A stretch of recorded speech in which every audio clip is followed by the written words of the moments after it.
Hi everyone, this is Revolution Ricky here in my house and in my office at Casa de Revolution, here to do another unboxing video, an unboxing video this time. Just got this bad boy in the mail. Actually was delivered. This is to stick with the current theme, and I'm going to show you what I got. So bear with me while I open this. Well, they have to put it in this. I don't know. Oh, and they have to put it in this. Nothing in there. Let's see. Another box. I have to hand it to Amazon. So this is to stick with the current theme I'm on. With the King of Rock and Roll. I already know what this is. It is the debut album by Elvis Presley. Oh, and it comes with a hype sticker. I'm really going to enjoy that. I've been on this kick for a while, ever since last year. This is, well, not a couple of years ago with the Elvis movie that came out a couple of years back. And it's a gatefold. Usually what I do is I put this in keep it in shrink, which I'm probably going to end up doing anyway. But this is one album I've been wanting. I had gotten a bunch of Elvis stuff in the mail because I had found out that I had on my cash rewards card a bunch of stuff. So I've been actually ordering stuff for me, and hopefully when my wife's birthday comes around in a couple weeks, I could get her something or a couple things. But it's got all the hit songs on here. Blue Suede Shoes, I'm Counting on You, I Got a Woman, Tutti Frutti, Money Honey, excuse me, Blue Moon. I was listening to this on CD last night, and I've always loved Elvis. My cousin Lori, God rest her soul, did not like Elvis. Neither did her brother. But you know what?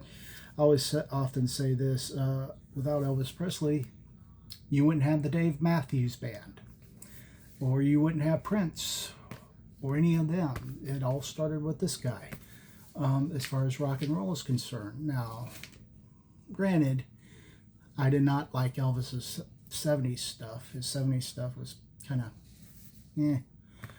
But in 56, during that whole time, when he was just him and Scotty Moore and Bill Black and DJ Fontana, just top notch. You can't go wrong. And I think I've gotten by with more compilation albums than I did these type of albums, because I really wanted to get an original pressing, but those are few and far between. And my record store only has compilations, which I've been getting by with compilations all my life. You know, that's no big deal. But I've been wanting to get this album for the very long time, and you can't go wrong with the King of Rock and Roll. I mean, my wife likes Elvis. We're talking about going into Graceland this year, probably around my birthday, which is in August, or we can go before Elvis week, because that would be their big thing, because, you know, Elvis died 4 days before my birthday. My birthday was on August 20th, and his passing was August 16th. So summer's not been a great time for me. I mean, I've lost both my grandparents during the summer. My mother passed away during the summer. My cousin Lori.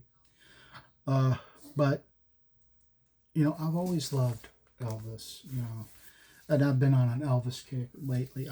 I like more of his Sun Records stuff. then I do his RCA, because RCA, granted, released this album and released every other album to date, uh, but his Sun records, if you can get them, they're fantastic. I mean, you can hear the rawness of it, like with That's All Right Mama, Blue Moon of Kentucky, Mystery Train, even My Happiness. You can hear the rawness in that because it was just so over the top. And at that time when, people, teenagers were listening to, show tunes and maybe uh, R&B records. And he kicked open so many doors, because he was a white guy singing black music, black style. And he was revolutionary in that. Um, and of course, last week, I'll show you the back. Last week, when me and my wife went and saw Epic Elvis Presley in concert movie, we really enjoyed ourselves. I don't know if everybody's giving bad reviews about it, but I take your bad reviews and go somewhere else. I mean, I really enjoyed it, and it's a companion to the movie that was released a couple years ago. And the gentleman who played Elvis, got his name, it's on this CD, Austin Butler, he did a phenomenal job. And so did actors who have played Elvis over the years, like, oh boy, the guy who,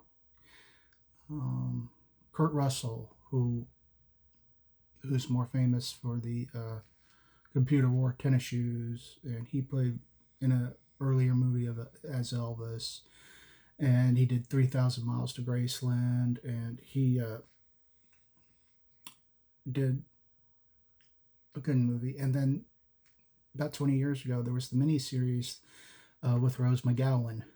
But I've always wanted this album because on vinyl, because I really have been just getting by with records, compilation records, and it has all his earlier stuff.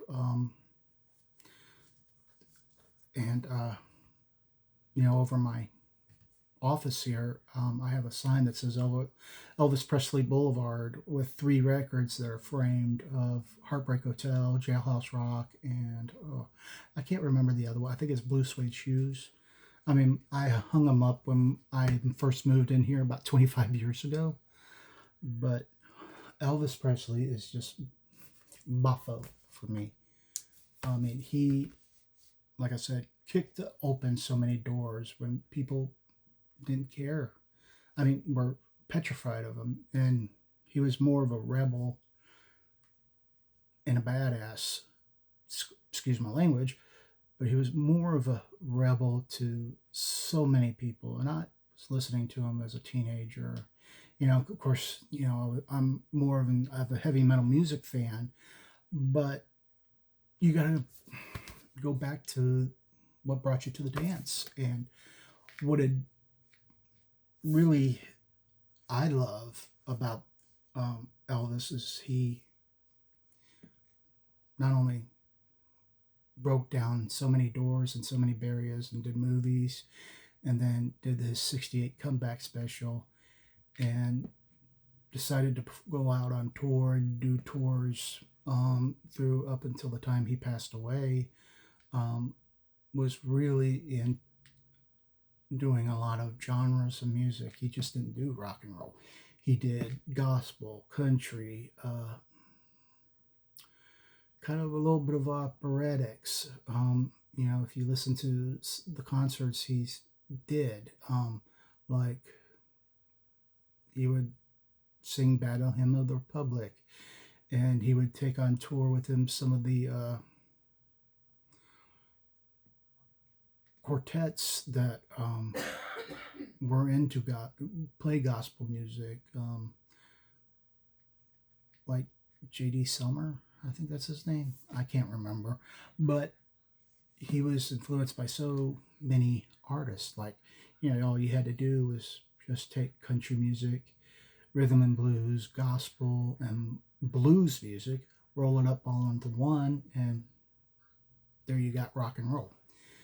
And, you know, rock and roll, everybody's saying rock and roll is dead. Well, who are you to say it to me? I mean, rock and roll is dead if you let it be. Rock and roll, anytime a teenager goes in and buys his first record of an artist like Elvis Presley or the Beatles or the Rolling Stones or Led Zeppelin or Kiss or, in my case, Motley Crue, you know, that band is reborn again, and you can listen to them fresh, especially, you know, now with, you know, I'm not really a big Taylor Swift fan, but she's really um, releasing albums and doing music and writes her own songs. Not that I'm a fan of her music, I'm a fan of her respect for it. And I do respect artists who are into all sorts of music. I'm not particularly fond of rap, but that's that. I don't like Kanye West. I can tolerate some of the earlier rap pioneers like Run DMC or Ice-T. I'm more of a fan of his acting, but I do respect Ice-T, and I do respect, you know, other bands like the Foo Fighters. Was not a big Nirvana fan because I didn't really think, and I'm probably gonna, and this is my opinion, you have your opinions, I have mine. I really thought Kurt Cobain did not respect music. But Dave Grohl did. And Dave Grohl has my respect. I really like the White Stripes and Jack White, who actually spent $300,000 on an acetate record of the first record that Elvis ever put out, which is My Happiness and That's Where Your Heart Begins. He spent that. He put out a Record Store Day version of it. I got one coming in the mail in a couple of days, hopefully. I'm 45, not the acetate Record Store Day version. But I really think that those two artists, like Jack White and Dave Grohl, have earned my respect because they are influenced by so many bands, and they have my respect. Well, anyway, I've babbled on. I've babbled for long enough. I'm gonna get off here. This is Revolution Ricky signing off. Keep spinning that vinyl and the CDs, and I shall see you all again in the next video. Peace.